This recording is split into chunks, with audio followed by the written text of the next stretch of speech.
Have you heard Mr. Gregory is going to make us work on dowel stick exercises the entire year?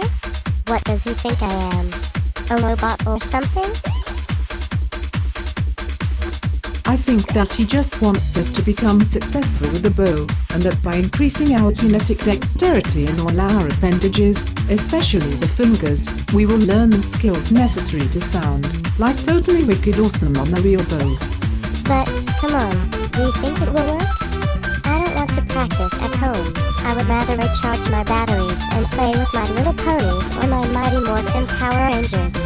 I think I'd be really good at holding the bow without any practice because I already know how to hold a pencil, a toothbrush, a PlayStation game controller, and a fork. I even once tried chopsticks, but that was too hard.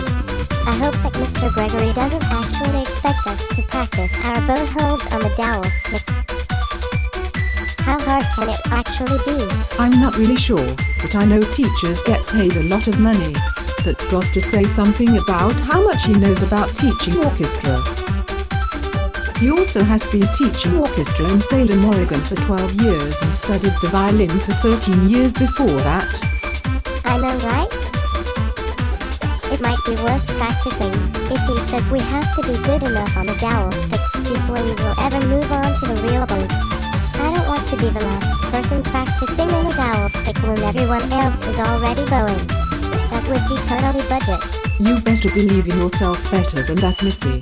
My father, who was a trash compactor toilet with alarm clock parts, once told me, don't just practice because you want to impress me, although I know my accent is really cool.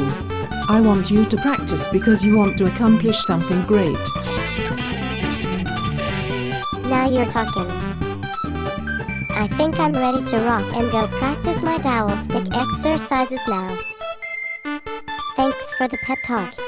I really needed that.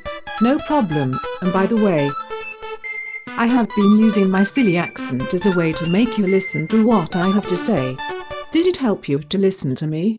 Or should I go back to talking like an uneducated American child who thinks they already know how to use the bow without really ever developing the necessary muscles and kinetic dexterity in their digital reflexes to accomplish said task?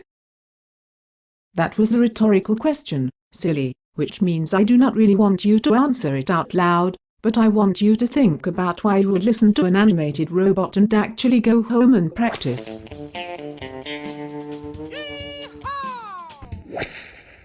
I think I'll go home and practice right now. Bad boys, bad boys. What you gonna do? What you gonna do when they come for you?